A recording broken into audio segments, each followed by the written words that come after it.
నడిచినా కూర్చున్నా మోకాళ్ళ నొప్పులు వస్తున్నాయా? ప్రాణ పెయిన్ క్లినిక్ లో అధునాతన చికిత్సతో మోకాళ్ళ నొప్పులు తగ్గించుకోండి.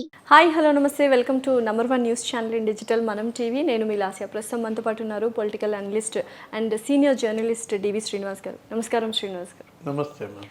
ఫ్యామిలీ ఇష్యూస్ అంటే ఫ్యామిలీ వార్స్ అని చెప్పొచ్చు ఇరువైపులా. అటువైపు బాలకృష్ణ గారు, జూనియర్ ఎన్టీఆర్ గారు అయితే టీడీపీలో, ఇటువైపు వైఎస్ ఆర్ ఫ్యామిలీ నుంచి షర్మిల గారు అండ్ జగన్ గారు అని చెప్పొచ్చు. ఈ ఫ్యామిలీ వార్స్ వల్ల ఎటువంటి ప్రభావం ఏపీ ఎలక్షన్స్లో చూపించబోతోంది అంటే ఏమంటారు? కుటుంబ యుద్ధం, రాజకీయ పార్టీల యుద్ధం, రాష్ట్ర ప్రజలందరి దృష్టి రెండు కుటుంబాలపైనే, 3 పార్టీలపైనే ఎలా నడుస్తోంది? ఆంధ్రప్రదేశ్ రాజకీయ ముఖ చిత్రాన్ని ఈ కుటుంబ యుద్ధాలు ఎలా ప్రభావితం చేస్తున్నాయి? కరెక్ట్. చేస్తాయా నిజంగానే? మొదటిది ఏంటి? Flexi war versus wedding card war. Wedding card war అది ఘాట్ దగ్గర జరిగిన చిన్న ఇష్యూ. ఏదో మామూలుగా వడ్ల గింజలో బియ్యం గింజ అంటారా, లేకపోతే బియ్యం గింజలో వడ్ల గింజ ఏదో అంటారు. ఫ్లెక్సీ మీద ఏదో వెల్కమ్ అని రాశారట. వర్ధంతి కదా, వర్ధంతికి స్వాగతం ఏంట్రా తిక్కులోళ్ళారా ఏదో, మరి ఆయన ఏమన్నా తీసేయమన్నాడో ఏదో. ఇప్పుడు అది మనకు తెలియదు వాస్తవంగా, కానీ అది చిలవలు పొలవలుగా మీడియా కూడా ప్రమోట్ చేయటము, ఒక సెక్షన్ ఆఫ్ మీడియా, లేకపోతే ప్రజల్లో కూడా దానిపైన ఇంట్రెస్ట్ వచ్చేసింది.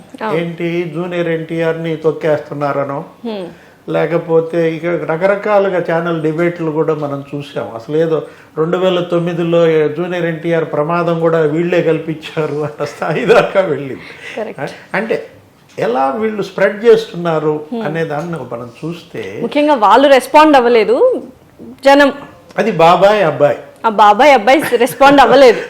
ఇప్పుడు ఏంటి, బాబాయ్ గురించి మాట్లాడచ్చు. ఎందుకని, బాబాయ్ పొలిటీషియన్ కూడా. కరెక్ట్. ఆయన 2 సార్లు హిందూపురం శాసనసభ్యులుగా ఉన్నారు. అక్కడ ప్రధాన రాజకీయ పార్టీ పోలిట్ బ్యూరో మెంబర్, అత్యున్నత నిర్ణాయక మండలి, ఏది తెలుగుదేశానికి ఆయన సభ్యుడు. కాబట్టి మనం నందమూరి బాలకృష్ణ గురించి చర్చించవచ్చు, కానీ అబ్బాయిది అనవసరం. ఏది, ఆయన ఇంకా రాజకీయంలోకి ఫుల్ టైం రాలేదు. ఆయన సెలబ్రిటీ, తను సినిమాలకే పరిమితం అయిపోయి వ్యాపారం చూసుకుంటున్నారు. ఎలా జూనియర్ ఎన్టీఆర్ బాబాయ్లో సగమే కదా అబ్బాయి, ఇంకా బాబాయ్ స్థాయి రాలేదు కదా. అంటే ఏంటంటే నేను ఎలా చెప్తున్నానంటే, ఈయన 100 సినిమాల పైన చేశారు. ఎవరు, రాజకీయ పరంగా చూసుకున్నా సినిమాల పరంగా చూసుకున్నా సగమే. ఈయన ఇంకా 30 సినిమాలకు చేరినట్టు లేదు. ఎందుకు అంత ఫోకస్ చేస్తున్నారు జూనియర్ ఎన్టీఆర్ గారి మీద బాలకృష్ణ గారు అనేది అర్థం కావట్లేదు. ఇది సెలబ్రిటీస్ ఒకటి, అది బాగా ఆసక్తికరమైన అంశం. కొంతమందికి విజిబిలిటీ ఎక్కువ ఉంటుంది, అసలు ఏం జరుగుతుంది అనేది. పెద్దవాళ్ళ ఇళ్లలో ఏం జరిగినా అది పెద్ద వారైతే నడుస్తున్న మాట నిజమేనా? బాబాయ్కి అబ్బాయికి అది వాళ్లే చెప్పాలా. ఎందుకంటే బాబాయ్ చెప్పాలి లేదా అబ్బాయి చెప్పాలి. నిజంగా చెప్పాలంటే వారు ఎలా ఉంటుంది, ఇప్పుడు 2009లో కుట్ర, ఆయన ఏదో కారులో పోతూ ఆయన పిలిగింతరం వేశాడు, స్పీడ్ డ్రైవ్ ఏదో జరుగుతుంది. దాని వెనక చంద్రబాబు కుట్ర ఉందంటే 2009లో జరిగింది, పెళ్లి చేసింది చంద్రబాబు. అది ఎప్పుడు జరిగింది? 2011లోనో. ప్రతిదీ రాజకీయానికి ముడివేయడం అనేది సర్వసాధారణమే. కరెక్టే. జూనియర్ ఎన్టీఆర్ పెళ్లి చేసింది వీళ్లే కదా, అక్షంతలు వేసింది చంద్రబాబు చుట్టం, ఆమె ఎవరో మేనకోడలు కూతురు. అలా అని విభేదాలు లేవా, దూరం జరగట్లేదా అని మనకన్నా తెలియదు. అది లోతు కుటుంబాలకు సంబంధించినట్టు అంశం. ప్రతి కుటుంబంలోనూ కలతలు ఉంటాయి, దూరాలు ఉంటాయి, ఎడాలు ఉంటాయి, ఏకం అవుతారు మళ్ళా. సరే, మీరు జూనియర్ ఎన్టీఆర్ విషయం, బాలకృష్ణ విషయం ఇలా మాట్లాడుతున్నారు, మరి షర్మిలను జగన్ ఎందుకు చూపిస్తున్నారు? డెఫినెట్లీ బాబాయ్ అబ్బాయిది మనకు తెలియదు, వాళ్ళే చెప్పాలి అన్నారు. బట్ ఇది వైఎస్ షర్మిల గారిది, జగన్ గారి విషయమే కదా. మనము ప్రతి మీడియాలో ఇప్పుడు అదే మాట్లాడుకుంటున్నాము అండ్ చర్చనీయాంశంగా మారిపోయింది. ఆస్తి తగాదాల దగ్గర నుంచి ఆ రాజకీయ పోరు వరకు స్టార్ట్ అయిపోయింది అసలు మొత్తం. మొన్న చూసినటువంటి ఎంగేజ్మెంట్ వీడియోలో, విజువల్స్లో కూడా పవన్ కళ్యాణ్ గారిని ఏమో చక్కగా నవ్వుతూ పలకరించారు, అన్నని అంటి ముట్టనట్టుగా ఉన్నారు. ఆ వీడియోస్ మీద కూడా చాలా చర్చనీయాంశం అయింది. అసలు ఏం జరుగుతుంది, పిలవడం ఎందుకు? ప్రశ్న అడుగుతావని తెలిసే నేను ఈ ప్రశ్నతోనే చేశాను అనమాట. కాకపోతే ఇష్యూ ఏంటంటే, మనం దీన్ని ఎందుకు డైల్యూట్ చేసి పక్కన పెట్టి దాన్ని ఎందుకు ఎక్స్పోజ్ చేస్తున్నారంటే, వాళ్ళిద్దరు పబ్లిక్ ఫిగర్స్. ఎవరు, రాజకీయ పరంగా పబ్లిక్ ఫిగర్స్. ఇద్దరు 2 ప్రధాన పార్టీలకు అధ్యక్షులు. కరెక్ట్.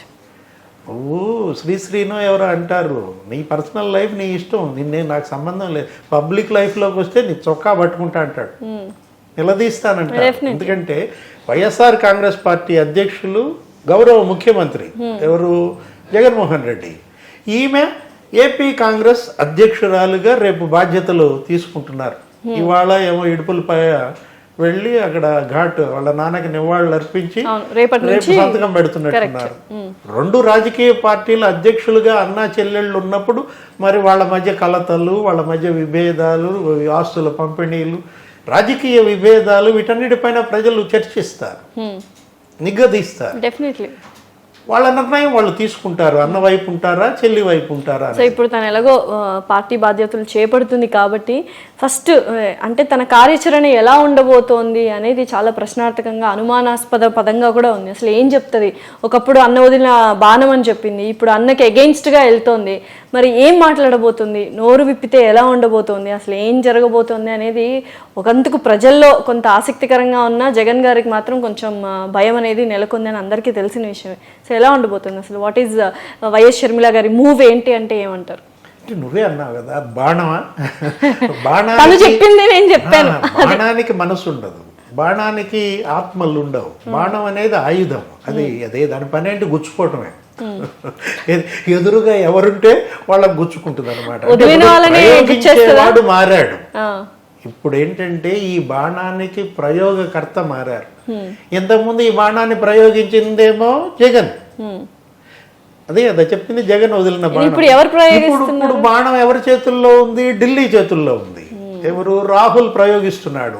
ఆ బాణం మరి అన్న మీదకి ఎక్కువ పెడితే అన్న గుచ్చుకోవటమే. ఎక్కువ పెడుతుందా లేదా అనేదే నా ప్రశ్న. బాణంకి తెలియదు ఎదుటున్నది అన్న తమ్ముడు అనేది, దాని పని గుచ్చుకోవటమే. ఎలా అండి, ఎలా తెలియకుండా ఉంటుంది? బాణం అంటే వైఎస్ షర్మిల గారే కదా, మనసు లేదు కదా. వైఎస్ షర్మిల గారు మనం పోల్చుతున్నాం అంతే, ఒక ఆయుధంతో పోల్చుతున్నాం, కానీ అక్కడ ఉండేది మనిషే కదా. ఇప్పుడు మనసు లేదని ఎలా అంటారు? షర్మిల కూడా ఏమంటుంది, తన తండ్రి జీవితాశయం నిలబెడతానంటారు. రాహుల్ని ప్రధాని చేయటమే మా నాన్న జీవితాశయం. చనిపోయేదాకా, చివరి శ్వాస దాకా ఆ జెండా నీడన మా నాన్న ఉన్నాడు, మా కుటుంబం ఉంది. గతంలో నేను కొంత అపోహలకు గురయ్యాను, నేను విమర్శించాను ఆ కుటుంబాన్ని. ఏది, మా నాన్న హత్య విషయంలో కొన్ని విషయాలపైన మాకు అనుమానాల గురించి కావచ్చు, మా నాన్న పేరు ఆ ఛార్జ్ షీట్లో పెట్టడం పైన కావచ్చు, దానికి కూడా వాళ్ళు నాకు వివరణ ఇచ్చారు. మీ నాన్న పేరే ఛార్జ్ షీట్లో పెట్టడం కాదు, రాజశేఖర రెడ్డి పేరుతో పాటు రాజీవ్ గాంధీ పేరు కూడా ఛార్జ్ షీట్లో పెట్టారనో ఏదో వివరణ ఇవ్వడంతో నేను సంతృప్తి చెందాను. ఇప్పుడు షర్మిలది ఒక ట్రాజడీ అమ్మా.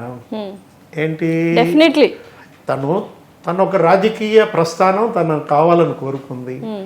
ఆమెకు కూడా తన తండ్రి రాజకీయ వారసత్వ సంపదలో భాగం కావాలి. అంటే సొంత అన్ననే వెన్నుపోటుకి గురైంది యాక్చువల్గా చెప్పాలంటే, అనుకోవచ్చు అలాగా. అంటే అన్న న్యాయం చేయలేదు, అదే అన్న న్యాయం చేస్తాడు అనుకుంది కాబట్టి ఆనాడు ప్రచారంకి వెళ్ళింది, 3000 కిలోమీటర్లు నడిచింది, అన్న వదిలిన బాణం అని చెప్పింది. ఒక 50% కాకపోయినా 60% కూడా తను జగన్ గెలుపుకి తను ఒక కారణం అయ్యింది. అలాంటిది ఒక ఎంపీ సీట్ అడిగిన, ఒక ఏమంటారు, రాజకీయాల్లో ఒక పొజిషన్ అడిగినప్పుడు ఇవ్వకపోవడం అనేది నిజంగానే అది అన్యాయం అంటారు, వెన్నుపోటు అంటారు, ఇంకా చాలా పదాలు వాడచ్చు దానికి. అంటే అన్న అడిగి తెలుసుకోవాలి, చెల్లి మనసులో ఏదుందో నీవు తెలుసుకోవాలి.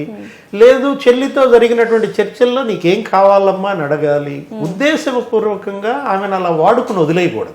యూజ్ అండ్ త్రో కాదు కదా. ఇప్పుడేది, నీకు జైల్లో ఉన్నప్పుడు 15 సీట్లు నిన్ను గెలిపించిన కష్టం ఆమెదే, నువ్వు జైల్లో ఉన్నావు. ఎక్కడో సెకండ్ పవర్ పాయింట్ తను అవుతుంది అన్నది తనకి ఇష్టం లేక తనని కొంచెం దూరం పెట్టడం వాస్తవమేనా?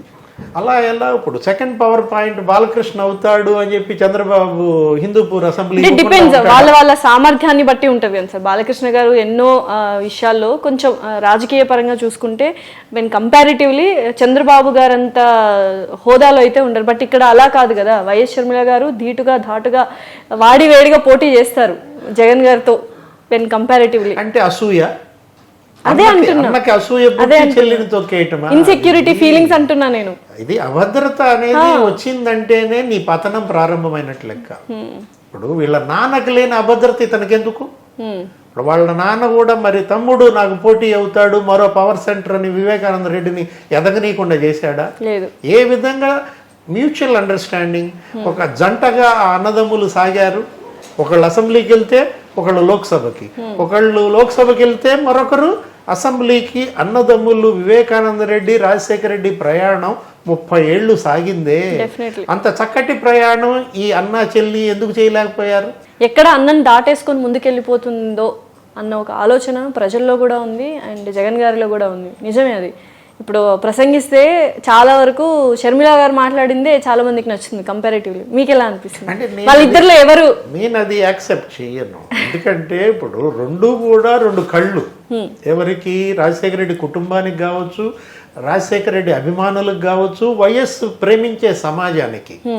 జగన్ ఎంతో, షర్మిల కూడా అంతే. రెండు కళ్ళుగా చూసుకోవాల్సిన పరిస్థితుల్లో జగన్ని మింగేస్తుంది షర్మిల అనే భయం నీకు వచ్చిందంటే ఆ భయం నిన్ను మింగేసింది. సో ఇప్పుడు ఆ పతనానికి కారణం జగన్మోహన్ రెడ్డిని తన భయమే మింగేసినట్టుగా మనం చూడాలి.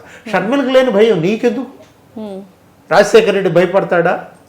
రాజశేఖర రెడ్డి బిడ్డ అయితే జగన్ భయపడాలా? భయం లేనిది షర్మిల కాబట్టే ఇవాళ ప్రజల్లోకి బలంగా వెళ్తారు. వీళ్ళిద్దరి గొడవ ఒకందుకు ప్లస్ పాయింట్ అయిందా టీడీపీకి జనసేనకి? అవుతుంది కదా. సైమల్టేనియస్ గా నీకేమవుతుంది? ఆ కుటుంబం మధ్య యుద్ధం జరుగుతున్నప్పుడు వాళ్ళ ఒక్క ఓటు వ్యయం అటు ఇటు చీల్చుకుంటున్నారు. వాళ్ళ ఓట్లు వీళ్ళు లాక్కుంటున్నారు, వీళ్ళ ఓట్లు వాళ్ళు లాక్కుంటున్నారు. ఓట్ బ్యాంక్ అనేది తగ్గిపోతుంది. షర్మిల దేన్ని ఫోకస్ చేస్తోంది? క్రిస్టియన్ ఓట్ బ్యాంక్ ని ఫోకస్ చేస్తోంది. వీకర్ సెక్షన్ టార్గెట్ గా వెళ్తున్నప్పుడు ఆమె మణిపూర్ అల్లర్ల గురించి మాట్లాడింది, చర్చిలపై ధ్వంసాల గురించి మాట్లాడింది, బీజేపీ పైన తిరగబడింది. ఇక్కడ ఇష్యూ ఏంటంటే షర్మిల కాంగ్రెస్ వైపు వెళ్తోంది, రాహుల్ని ప్రధాని చేస్తానంటోంది. జగన్ ఎవరిని ప్రధాని చేయాలనుకుంటున్నాడు?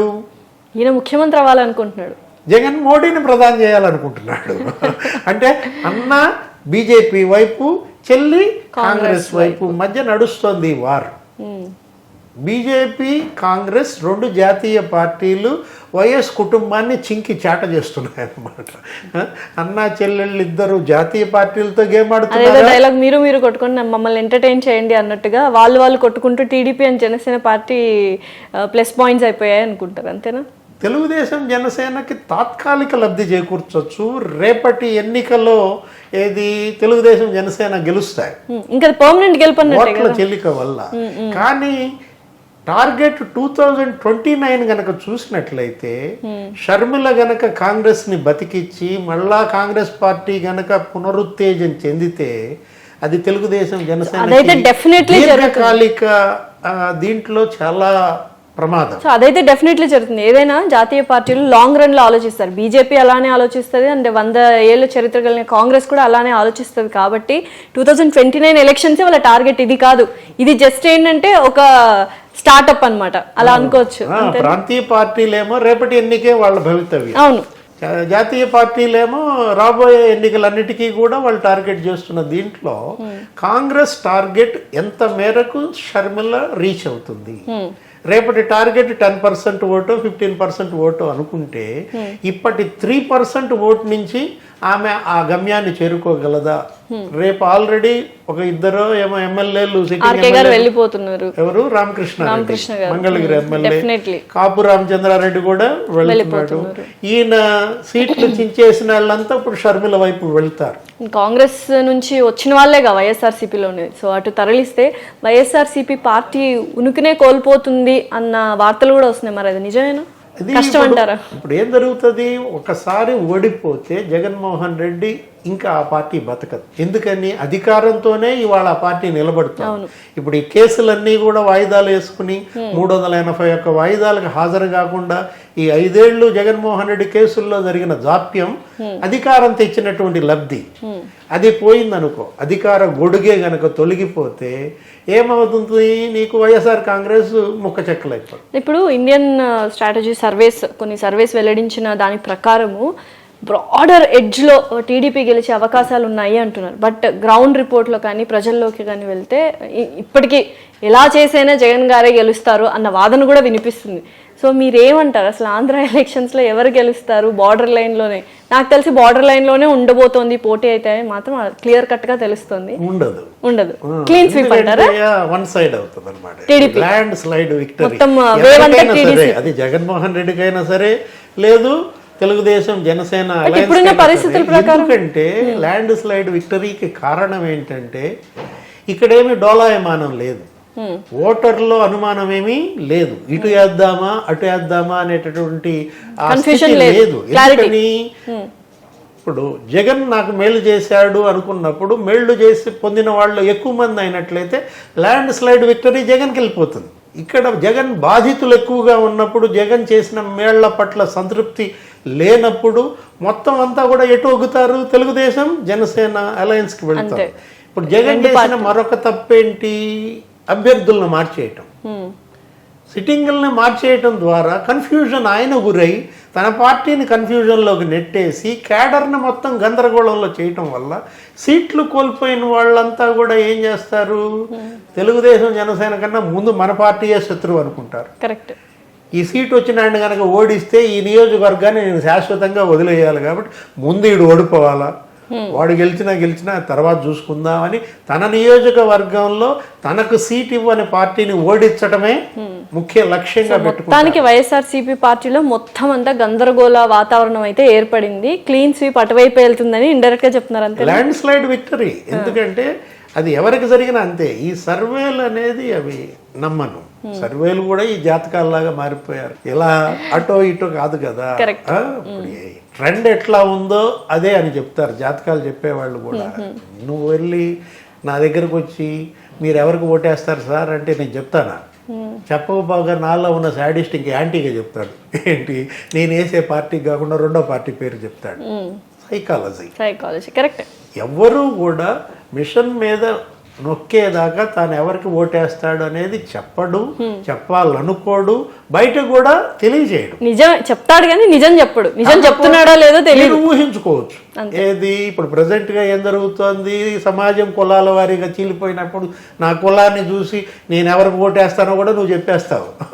అట్లాగే నా యొక్క బ్యాక్గ్రౌండ్ను బట్టో నేను పనిచేసిన ఆ సంస్థలను బట్టో మీరు చెప్పేసుకుంటూ వెళ్తారు. ఊహలే తప్ప వాస్తవాలు సర్వేలను ప్రతిబింబించు. గ్రౌండ్ రియాలిటీ అయితే ఉండదు అంటారు. బట్ నిజంగానే ఈ ఫ్యామిలీ వార్స్ కావచ్చు, అరెస్ట్ కావచ్చు, సంక్షేమ పథకాలు, బోల్డ్ అన్ని అంశాలు కొంత మేరకు ఒక జగన్మోహన్ రెడ్డి గారికి గడ్డు కాలమే అని చెప్పొచ్చు ఈ ఎలక్షన్స్ లో. సంక్షేమ పథకాలే కనుక ఓట్లు తీసుకొచ్చినట్లయితే తెలంగాణలో కేసీఆర్ ఓడిపోడు, గతంలో చంద్రబాబు ఓడిపోడు. ఎందుకంటే ఎన్టీఆర్ కూడా ఓడిపోయాడు. సంక్షేమం చేసినా ఆయన ఏమైనా గెలిపించారు, ఆయన కూడా ఓటమి పాలు చేశారు.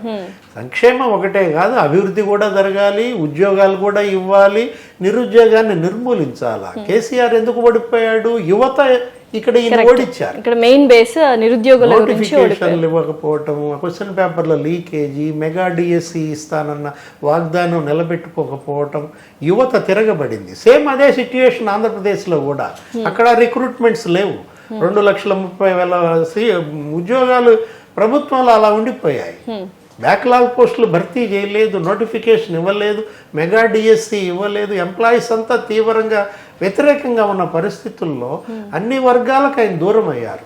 ఇప్పుడు జగన్మోహన్ రెడ్డి రేపు అక్కడ మళ్ళీ గెలిచాడు అనుకో, మళ్ళా భవిష్యత్తులో భారతదేశంలో ఎవ్వరూ అభివృద్ధి అనేది చేయరు. జగనే మనకు రోల్ మోడల్గా తీసుకుని ఆయన ఇచ్చినటువంటి ఎజెండా తీసుకుని పంచిపెట్టడమే పని అనమాట. ప్రతి రాష్ట్రంలో ఒక జగన్ తయారవుతారు. అభివృద్ధి వద్దు, రోడ్లు వేయొద్దు, ఫ్లైఓవర్లు కట్టద్దు, ఉద్యోగాలు ఇవ్వద్దు, ఉన్న బడ్జెట్ అంతా పనిచేయండి రా నాయన, బటన్ నొక్కండి, ముఖ్యమంత్రి గండి. అలా అవుతుంది అంటారా? సో చూద్దాం నిజంగానే ప్రజల్లో ఎంత వ్యతిరేకత ఉంది అండ్ ఏ పార్టీ బలాన్ని చేకూర్చుకొని ఎలక్షన్స్లో గెలుస్తుందో వేచి చూద్దాం. థ్యాంక్ యూ సో మచ్ అండి.